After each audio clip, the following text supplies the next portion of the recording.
সূর্যের ওপরে কড়া নজর রাখছে ডোরা। হ্যাঁ বন্ধুরা, ভিডিওতে লাইক দিয়ে দেখতে থাকুন। ডোরা বলতে থাকে যে আমার সিক্স সেন্স যেটা বলছে যদি সেটাই ঠিক হয়ে থাকে, তার মানে আমি ঠিকই ধরেছি যে সূর্য সত্যিকার অর্থে কোনো একটা ষড়যন্ত্রের মধ্যে জড়িয়ে পড়েছে।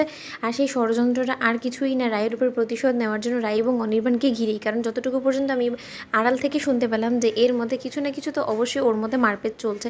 তখন টিকলু বলতে থাকে, কী ব্যাপার ডোরা, তুমি এরকম করে আড়ি পেতে সূর্যের ঘরের বাইরে দাঁড়িয়েছো কেন বলো তোমার? আর যদি ওর সাথে কথা বলারই হয় তুমি ভেতরে যেতে কথা বলতে পারো। ওদিকে ডোরা বলতে থাকে, তোমার কি মনে হয় তোমার ভাইকে আমি যদি সোজাভাবে গিয়ে জিজ্ঞেস করি তোমার ভাই গটগট করে সব কিছু আমার কাছে উগলে দিবে বলো তো? আমার তো তা মনে হয় না। কারণ কেন জানি না আমার সন্দেহ হচ্ছে যে তোমার ভাই হয়তো আমাদের কাছ থেকে কিছু লুকাচ্ছে। আর আমার এতটুকু দীর্ঘ বিশ্বাস যে ওর রায়ের কোনো ক্ষতি করার চেষ্টা করছে। কারণ আমি এক্ষুনি শুনলাম ও কারো একজনের সাথে রায়কে নিয়ে কিছু কথা বলছে। তুমি কি বলো না, অনির্বাণ রায়ের সাথে তো এখন বিয়ে হয়ে গেছে তাই না? তাহলে রায়কে নিয়ে এখনও কেন ও মাথা ঘামাবে? এই ছেলেটার মন থেকে মাথা থেকে কোনো মতেই রায়ের নামটা বেরোতে পারছে না। তাহলে তুমি বুঝতে পারছো টিকলু, ও কিছু না কিছু তো অবশ্যই প্ল্যান করছে, যেটা হয়তো বা আমাদের কাছ থেকেও লুকাতে যাচ্ছে। কিন্তু আর যাই বলো না কেন, এই ডোরাও কিন্তু নাছোড়বান্দা। ডোরা কিন্তু এত সহজে কোনো মতেই সূর্যকে ছেড়ে দেবে না। তেল মশলা লাগিয়ে যে নিউজগুলো আমার কান অবধি পৌঁছায়, সেই নিউজটা আমি শেষ পর্যন্ত শেষ না করে কিন্তু আমি এত সহজে ছেড়ে দিই না। তখন এই কথা শোনা মাত্র টিকলু বলতে থাকে, তাহলে কি আমি একবার সূর্যকে গিয়ে সরাসরি জিজ্ঞেস করবো? ওদিকে ডোরা বলতে থাকে, তুমি তোমার মতো করে চেষ্টা করে দেখতেই পারো। ওদিকে টিকলু যখন সূর্যকে জিজ্ঞেস করে যে সূর্য, একটা কথা বলবো, তোর এই হাবভাব দেখে না আমাদের মোটো সুবিধার বলে মনে হচ্ছে না। তুই কি রায়ের বিরুদ্ধে কোনোরকম কোনো কিছু প্ল্যানিং করছিস ওর উপর প্রতিশোধ নেওয়ার জন্য?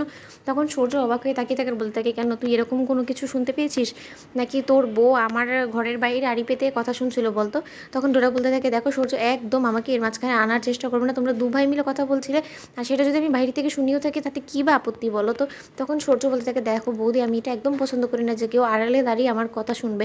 আর তোমার যদি সত্যিকার অর্থে আমাকে কোনো কিছু জিজ্ঞেস করে তুমি সরাসরি আমাকে জিজ্ঞেস করো। ওদিকে ডোরা বলতে থাকে যে নাও, তোমাকে সরাসরি জিজ্ঞেস করছি আমি, তুমি কী প্ল্যান করছিলে? আমি তো এক্ষুনি শুনলাম তুমি কারো একজনের সাথে রায়ের ব্যাপারে কথা বলছিলে, রায়ের সংসার ভেঙে দিবে নাকি, সেটার তার মানে কি? তখন সূর্য বলতে থাকে, তার মানে নির্ঘাত ডোরা বৌদি অনেক কিছুই শুনেছে। এখন ডোরা বৌদিকে যে করেই হোক না কেন আমার আর ওপর থেকে তার সন্দেহটা সরাতেই হবে, সেটা যাই হয়ে যাক না কেন। ওদিকে সূর্য বলতে থাকে, ও সেটা সেটা তো আমরা বন্ধুরা বন্ধুরা মিলে মজা করছিলাম। আসলে এটা রায়ের সাথে তো আমার বন্ধুদের সাথেও বেশ ভালো সম্পর্ক, মানে আমার সম্পর্কের ক্ষেত্রে তো তার সাথে ভালোই সম্পর্ক ছিল। সেটা নিয়ে আসলে আমাদের বন্ধু মহলে কথা হচ্ছিল। আসলে রিসেপশন পার্টিতে যা কিছু হলো সেটা নিয়ে, এছাড়া কোনো কিছু না। তুমি শুধু শুধু সব কিছুকে নিয়ে এতটা কেওয়াস করার কেন চেষ্টা করো বলো তো? তখন ডোরা বলতে থাকে যে না সূর্য, তুমি যতই আমার কাছ থেকে চালাকি করে পার পাওয়ার চেষ্টা করো না কেন, এত সহজে তো আমি তোমাকে কোনো মতে ছেড়ে কথা বলবো না। ওদিকে সূর্য বলতে থাকে যে আমাকে এক্ষুনি একটু বেরোতে হবে, আমার একটু তাড়া আছে। তখন ডোরা বলতে থাকে যে আমাকেও সূর্যের পেছন পেছন যেতে হবে, কারণ আমাকে দেখতে হবে ও ঠিক কোথায় যায়। কারণ আমার কেন জানি না মনে হচ্ছে যে ও এমন এক রহস্যময় জিনিসে নিজেকে জড়িয়ে ফেলেছে যা আমার গভীর পর্যন্ত যেতে হবে। যত পর্যন্ত না আমি বিষয়টা খুলে জানতে পারছি তত পর্যন্ত আমি কোনো মতে শান্তিতে থাকতে পারবো না। ওদিকে হ্যাঁ বন্ধুদের, ভিডিওটি ভালো লাগলে লাইক শেয়ার করে সাবস্ক্রাইব করতে ভুলো না।